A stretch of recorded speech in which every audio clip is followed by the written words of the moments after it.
Right, I just wanted to speak to you for a little bit about a campaign I worked on. It was after advertising, and it was for the first time I worked for an NGO called the Climate Group, and that's where I actually met Pete. So it's called the Together campaign. We've only got about, I'll probably speak for about half an hour about it and maybe have some questions and other bits you want to chat about. But I'll just talk about it now because it's a very different approach to trying to get action to happen, and rather than people doing this. Your mic, okay. Yeah. I'm being filmed as well. It's a long story. I'll explain why later.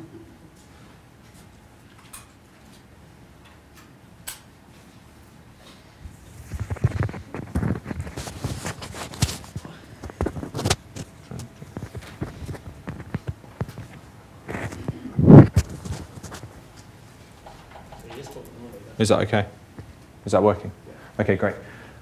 So it's just a different way that organisations have worked in the community space or in areas to get things out, and rather than them just going out alone, they're actually gone as a collective body. So this is something we did on climate change. So this was way back for me when I literally had just joined, so I knew nothing about climate change and I'd only just joined this organisation. But back in 2006, 2007, the climate change agenda was slowly heating up.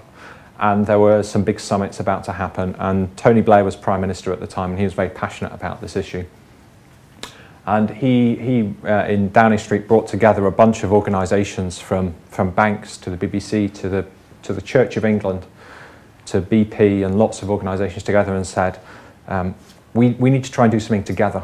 This issue, certainly in the UK, is bigger than one organisation. It's bigger than just the government. We need to come together and do something.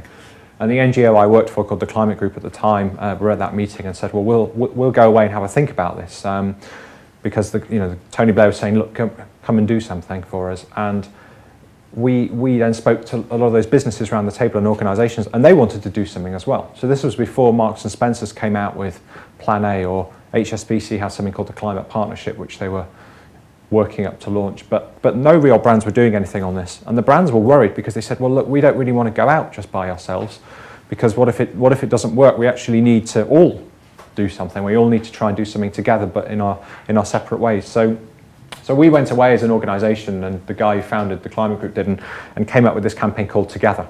So in April 2007, with Tony Blair, and that's David Miliband actually, who is Ed Miliband's brother, who was in the government at the time. And these chief execs down here came together and launched this campaign called Together. These are a list of the partners that we had in. So we had B&Q, who are the biggest DIY retailer in the country, Barclays, or Barclaycard there, British Gas, the biggest energy company, this is Coca-Cola, MySpace, this is when MySpace were really big, Facebook barely existed, Sky, they're in what, 10 million homes now in the UK, O2, you know O2, National Express, buses and trains, Tesco in there, the National Trust, who have got 3 million members in the UK, Warner Brothers, the Church of England, Marks and Spencer's, WWF, and also Pete's organisation, HSBC, were a member as well. And the idea behind Together were all these organisations, so some of them corporate, some of them not-for-profit, and some government departments and people like the Church of England coming together and saying, we are all going to do something, and we're all going to do something together.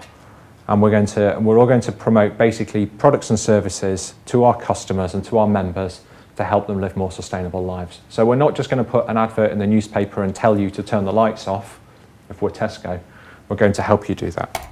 So an example of what Tesco did is, well, they committed to permanently halving the price of all the energy-saving light bulbs in their store.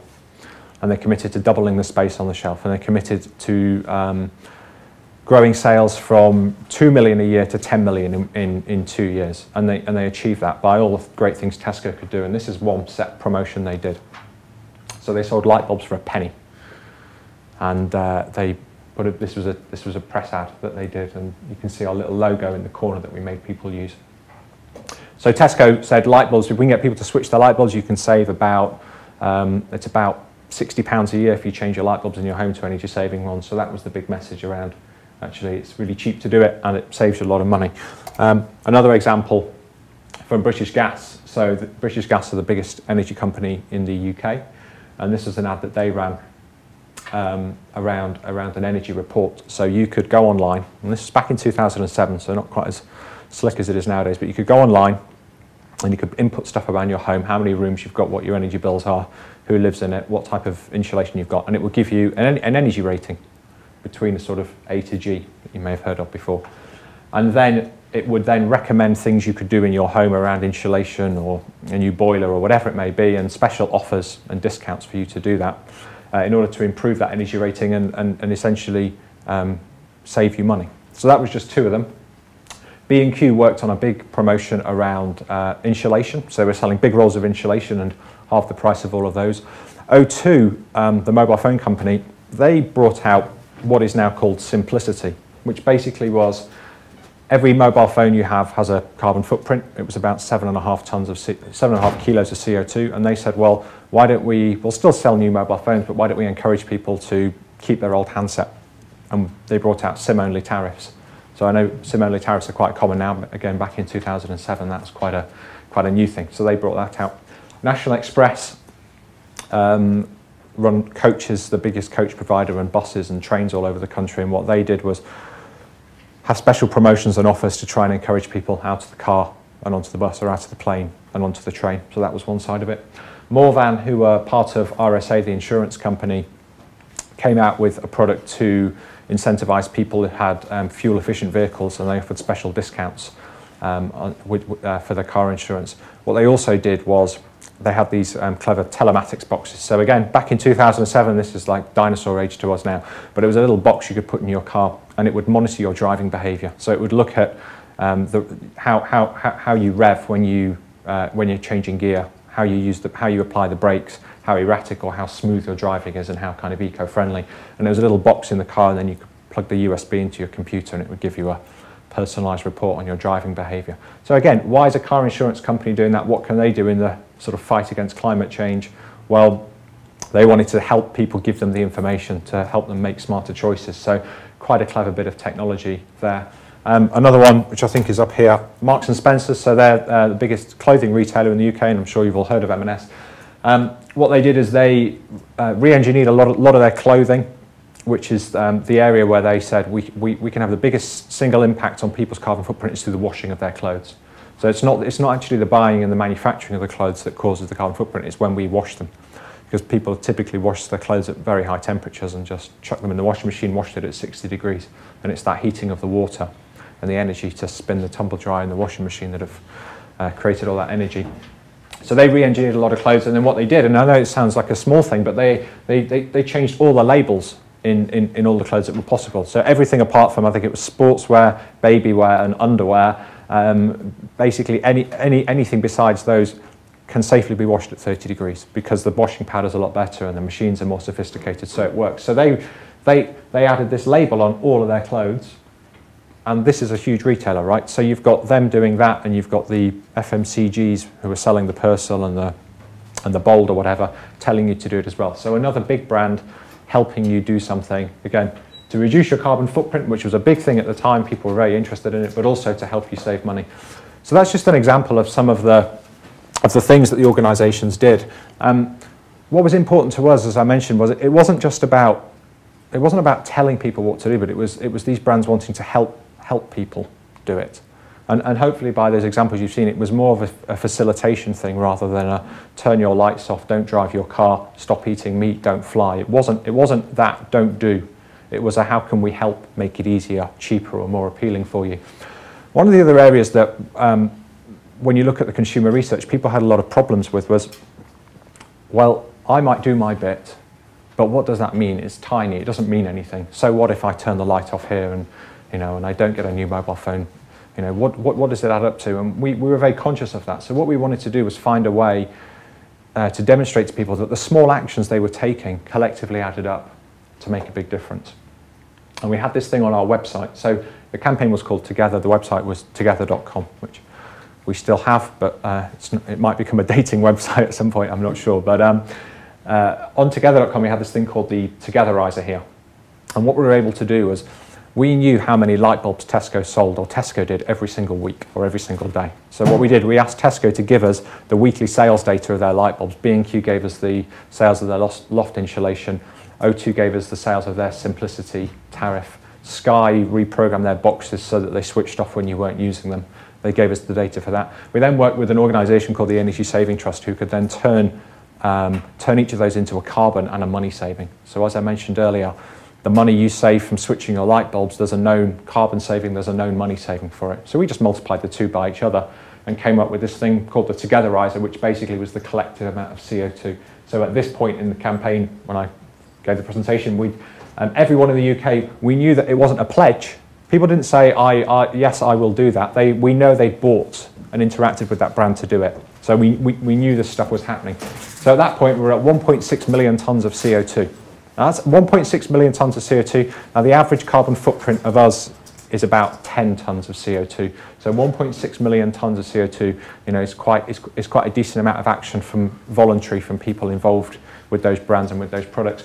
What we found though, and I'm sure it's the same, talking to most audiences, that the CO2 is all good and well, and the businesses were interested in that. Actually, what consumers were far more interested in was the money saving side of things. And as I said, all those things that people took up actually saved them money as well. And again, at that point in the campaign, we'd got to almost £300 million in reduced household bills, which is a staggering amount of money, right? Just by asking or helping people do something slightly different.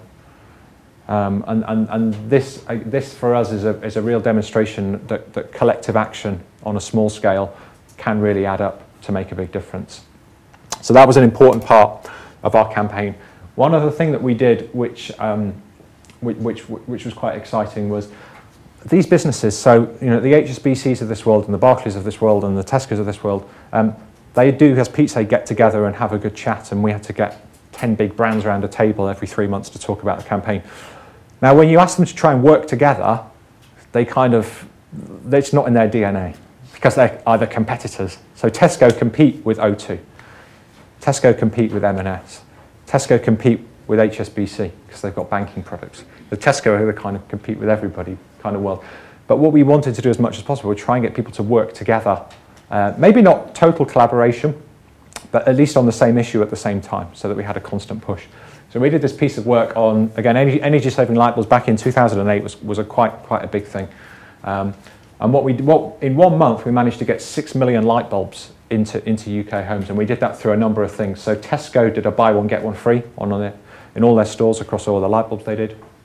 The Mayor of London, which wasn't Boris, it was another guy called Ken Livingstone at the moment, at the time, ran a campaign where they had called a light bulb amnesty. So you could take 2 or 3 of your old light bulbs, the incandescent energy wasting ones, and you could take them into your local B&Q store, and they would swap them for free and give you some energy saving ones, and people did that. And that was a good thing in London.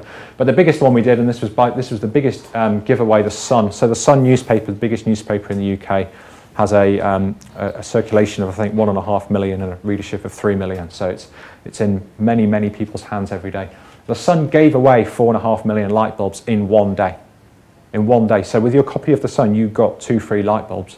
This wasn't a coupon to take to your local shop or send it off like most of these things are in the newspaper. We worked with the Sun and with all their big retailers, and we created these pallets and boxes of light bulbs so that you could pick them up at the same time. So you imagine going to talk to a newspaper like that and going to talk to Tesco and going, how do we do this? How do we manufacture 4.5 million light bulbs? And Philips actually had to build a new arm to their factory to create 4.5 million light bulbs to give away in 1 day. But we managed to do it, and that was a big part of our program, was bringing people together, creating a moment in time to do something. And 6 million light bulbs in 1 day really happened. It wasn't just a pledge. It wasn't people saying, I'm going to do it. People picked them up, people used them, and it worked. So that's one example.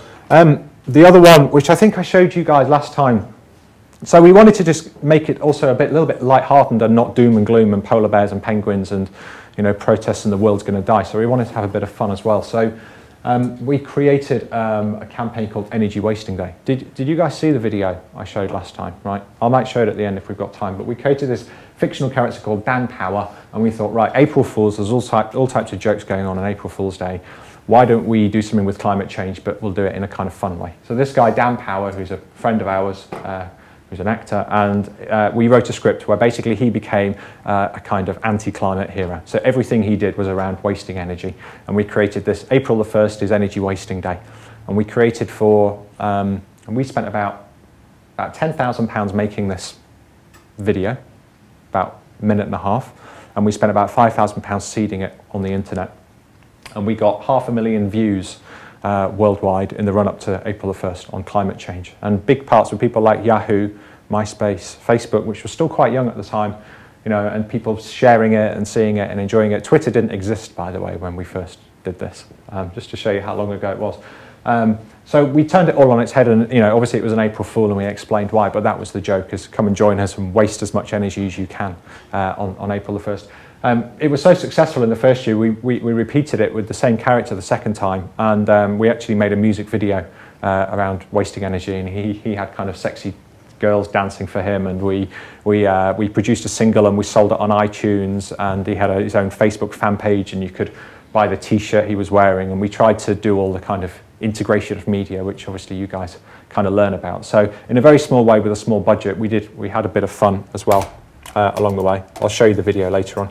I just wanted to talk just for a few minutes around some behaviour stuff as well then, because it's great having these brands that you can go and speak to, but you've got to go to them and go, right, Tesco, what should we do? What should we do in Tesco stores? How do we reach that Tesco customer? What's the best thing to tell them? If we can only tell them one thing, what do we want to get them to do, and how are we going to help them do it? This topic is a real challenge out in the market, because it's firstly incredibly boring, right? It's insulating your home. So in this country, it's pretty cold most of the year, right? So we have a lot of insulation and not many air conditioners. But the problem with insulation, the main thing is something called lack of salience. So basically people aren't interested in insulation whatsoever. Why would you be? It's dull, you can't see it. The only benefit you really get is a bit of a warmer home, but you can have a warmer home by turning your heating up, right? It's pretty diabolically boring to talk about. But there are loads of organisations, including Tesco, including the energy companies and the government as well, who are really working hard to try and get people to make their homes more energy efficient. Because you know why? The single thing with insulation is it saves you lots of money, and it makes your home warmer. So from a rational point of view, why wouldn't you do it? Why wouldn't you do something that saves you money from day one? Why wouldn't you do something that makes it cheaper to heat your home and make it warmer, so you don't have to have 3 jumpers on at night? So from a rational point of view, it makes sense. But there's all these issues with it. And this is a piece of research we did, again, back in 2008. But basically what it says is there are lots of issues. There isn't one single thing. It's not that it's too expensive. It's not that it's too hard. It's not that it's boring. It's actually lots of them. You know, I have to clear my loft and it's a big job. A bunch of people say that, right? And they don't want to do it. Or I think the upfront costs are too high, or it's too much hassle to get it done, or I don't know how to get it done. There's all sorts of issues, right? And the market try and do things to get you to insulate their home. So your British Gas will send you something in the newspaper with your bill. You'll see something in the newspaper. You'll walk into B&Q and there'll be an offer. But all these things didn't work. So that's just a summary of the barriers. Salience, really boring. Big job. People think it's a big job and it's going to be a real hassle. And third one, which is linked to the salience, lack of interest. Oh, I've still got some questions. Oh, I can't be bothered. You know, Pete was talking to me on the walk over here about changing his broadband provider. You know, and it's a bit like one of these things. It's like, well, it's reliable. It's there. Maybe I can save 3 or 4 quid a month. I'll get around to that at some point. And you lose interest because something's on telly, or you just can't be bothered. So, you know, a lot of things in life you lose a lot of interest, but they're the barriers. What we did on insulation was try and turn it on its head. So all that stuff in the market already happens. They reduce the price. They'll try and shout to you about it. They'll try and do bits and bobs. We did some other stuff. So we created this snakes campaign. So I don't know if you'll remember kind of going to see your grandparents, and they all used to have a draft excluder by their front door. Right, so it was like a snake kind of thing. You know, it was a big, like, rolled up thing, and it's to stop the draft coming in. And they used to be really big when we were young, right? But they kind of died out. So what we created a campaign to kind of resurrect the draft excluder snake. So we created the Snakes campaign. This is a lady called Helen Baxendale, who's an actress in the UK who helped us do it. And what we did is we made these snake packs. Unfortunately, I don't have one with me, but what it was basically was a giant rugby sock. So there's a big sock. And then you got a felt tongue, and you got 2 buttons. And we went and worked with primary schools all over the country. So we worked with Tesco, and Tesco, like Pete, do work in the community. and they go into lots of schools. So we had about 100,000 of these snake kits go into schools, and primary schools were asked to make their own snake. So they got given their sock, they were given their felt, but they could do what they want to design and make it as fun as possible. Within that pack then, they had a snakes and ladders game, they had some helps and tips around making your own one. They had a competition to see who could make the best one. But they also had some information for the parents when they got home to say, oh, put this by your door, and this is why you put it by your door, because it looks nice and it saves you money. And while you're thinking about that, what about insulating your home? So it's a very different way to target parents, the decision makers. We went to the kids. And if you asked any normal company to do that, they would never have come up. British Gas would never come up with the idea of having snake making kits going into primary schools, because they don't think that way. And that's the kind of fun, yes. Is that ethical, using people's children to influence them? I think what you'll find when you go into a primary school is teachers are desperately looking for fun things to do, but fun whilst teaching them stuff. So the idea behind this is have some fun and make a snake. What you use it for is to put it by your door. Why you have it by your door is to stop the cold air coming in or the warm air going out. So the message was an educational piece. There wasn't a particular, because it came from our campaign, and we were an independent campaign, it wasn't coming from your local energy company, it was coming from us. And we were a charity, right? So it was our name on everything. But you're right, lots of organisations, so when Pete was at HSBC, if Pete could run a schools programme, if he had the budget, he'd try and go into all the schools programmes in the country if he had the budget, right? And Pete's bosses would say, great, we'll call it the HSBC Money Saving Aren't We Amazing campaign. But actually schools would go, no, you can't, we don't want that kind of, it's the same as the Coke can in the, in the canteen. Point, but Tom's right. I mean, so it's an educational piece, and it's sold as a charity, so there's no product sales linked to it. But he's right. I mean, going back to HSBC, we had an education program for primary schools, and we absolutely ensured that there was no HSBC branding on it at all. Yeah, so I was just thinking, say I had like a job and I come home from work one day, and my dad's like, and then my son's like, or daughter is like, hey, let's go to HSBC. That would be suicidal from a reputation point of view. Yeah. It's a very good point. So we had schools all over the country make their snakes, which was very good fun. Just another thing we did on, again, insulation is sending you to sleep. I'm very sorry, it's just good to use a boring example of what you try and do to make it more interesting. We did an employee engagement campaign, and Pete's company were a big part of this, and Pete helped me make it happen in HSBC. So all these employees at HSBC are consumers, and they see the TV ads and they see the normal stuff. We wanted to find a different way to talk to them. And a great way to talk to people through your employer, right? Because when Pete was at HSBC, well, they paid his salary every month. Every month he got paid. So he went there every day, and it was structured and stuff, and he trusted them. Because you kind of trust, you might not like your employees sometimes, but you trust them. And trust is a big challenge when it's things like this, because you go, it's the same with probably other brands and things you might buy. Do I trust this company to do it right? And if the message comes from a friend or from a parent or from a family member, you trust them when they tell you that. It's the same when you hear a message from your employer. And so for us, we use that mechanism of the trust, but also these companies have fantastic communication channels. So they can reach people in offices through emails. They can do, when you walk into the lobby in the morning, they can have a big display up there. They can put stuff in the lifts. They can put stuff in the toilets. They put stuff in newsletters. They can put stuff in your payslip.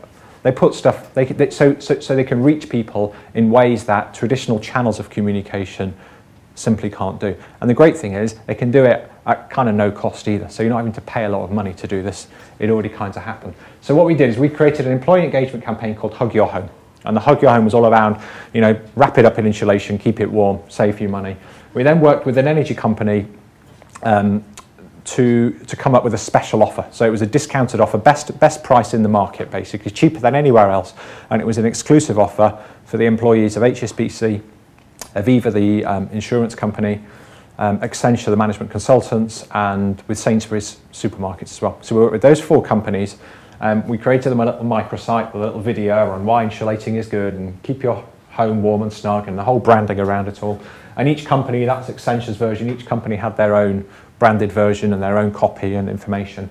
HSBC have HSBC TV, is it called? It was there was. So they have an internal TV channel in all the canteens and areas you go, and we had the news presenter did an article on that, and that got pushed out. And all the comm stuff that I mentioned all kind of happened, and posters and stuff that went up in organisations. And the response rate was phenomenal overall. In some areas it was terrible. So one challenge you found were, how do you get to those people in Sainsbury's that are stacking the shelves and that are in store all day? Because they're not sat by a computer.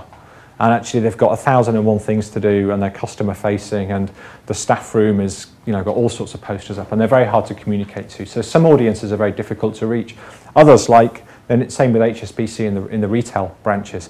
But in the head offices, and when you talk to Accenture, and they're all fantastically networked up on their computers, the response rate from those guys was phenomenal. And it was so phenomenal that through those 4 companies, just those 4 companies, and we reached probably, let's say, 150, 200,000 people maximum could have seen that campaign. Complete maximum, right? But only probably a tenth saw that campaign. All those 4 companies added together collectively led to more leads and more homes being insulated than the rest of the market did in a 4-week period. So that was the impact we made. Just in 4 companies, just reaching a few people out of the 60 million in the country, we managed to achieve more than the traditional market channels that had happened. So again, just an example of a different way of thinking, a different way of trying something. And again, my main point here is bringing people together and getting them to try and work together made a huge difference. This is just a summary, I've almost finished now, just wrapping up of all the things we did on together as a campaign, just so you get a feel of the things that I was doing while working on that. So we had campaigns like the snake stuff up there, the partners did advertising, which is this is a B&Q and a Sky ad here. In store, so B&Q had things, and when you walked in there, Tesco had light bulb talkers. We had a lot of PR, so we were on the newspapers on BBC News, and our viral stuff was our energy wasting day. Online, we lived at together.com, and that was the central hub that people came together. We did experiential stuff, so we had green Santas in a shopping centres in London around kind of green gifts at Christmas. Do you all remember Live Earth? Do you remember Live Earth? So it was the 7th of July 2007. There were 7 concerts all over the world, and Al Gore and lots of stars, pop music stars, Madonna and Foo Fighters and others were in. And we were Live Earth's charity partner. And just to show you how bizarre my world was sometimes, you go from insulation at one point of view. 2 weeks before Live Earth, we got a call from an agent saying, my client is going to be standing on stage with Nelson Mandela in South Africa, and she needs to learn about climate change because she's going to be on stage in front of all the people of South Africa. Can she come in and can you give her a briefing? Well, yeah, sure, who is it? And it's Naomi Campbell. So Naomi Campbell turned up at our offices, right? And we're a small NGO. We haven't got a glitzy glamour HSBC office. We've got this sort of rundown place in Waterloo. Naomi Campbell turned up and sat next to me and our chief exec for 2 hours, and we explained to her climate change. What is climate change? What's the science behind it? What sort of things do we want you to... Now, this was in the time where she was throwing mobile phones at people and getting in lots of trouble, right? But she was very nice. Now, even more bizarre, the day after that, she was making some short ads for Live Earth, and they asked me to go down just to make sure that, just a quality check. I was like, okay, I'll go down. And Naomi hadn't turned up for the 2 other sessions. She just hadn't shown up. And the lady ran me and said, "Oh, look, do you know if Naomi's going to come tomorrow?" I said, "Well, she's with us now. I'll mention it to her." "Okay, that'd be fantastic." So I said, "Naomi, are you going to come to this shoot tomorrow?" "Yeah, I'll come to it, definitely." And I turned up at the shoot, and we did one with Pierce Brosnan, the old James Bond guy, first, and that was all good. And then we went to this other set, and Naomi turned up, and the lady and the director of photography, who's this big famous Hollywood guy, makes all these famous films, came up to me and he basically gave me a hug and shook my hand and said, "Oh my God, how did you get Naomi to turn up? I can't believe, she's turned us down twice. How did you do this?" And I just thought, I don't know how I did it, but I had a good chat with her the day before, and we made a little ad with her in, and 2 weeks later my boss was on stage at Live Earth talking to the audience about it all, and it was a wonderful, exciting thing to do. It didn't work, by the way. It was great fun, lots of good music, and I got to meet the Foo Fighters and Chris Rock and everybody, but it didn't work, and that's a speech for another time. But we got involved in all sorts of exciting things is the main thing I'd say. We also launched it, so I went to Australia for 3 months collectively, and we launched the campaign in Australia. And it failed miserably because the media and consumers weren't interested in it. And we also launched it in the US as well. And the US are quite far behind people in the UK, and it lasted about 1.5 years in the US, but got to launch it in those countries too. And we looked at doing it in China, but Chinese brands and industry work quite differently to here. So it wasn't quite right for China, but really exciting time. Got to work with people like Pete and lots of other organisations a lot and have a lot of fun. And all I will wrap up with at the end are just some, I mean, this is this specific campaign, but kind of just some principles that I think apply to lots of things when we're trying to work collectively together. So don't lecture people, don't kind of tell them what they have to do. For us, making it easier is a huge part of it. You know, how do you make it easier, cheaper, more appealing, more affordable? How do you make it fun and creative and you know, potentially sexy to do? Focus on specific actions on climate change. So rather than saying to everyone, do your bit to save the world, well, actually, let's be a bit more specific about the things that we want them to do. Don't go it alone. So again, as I said, rather than an organisation just trying to do it themselves, can we actually find 3 or 4 that want to do a similar thing?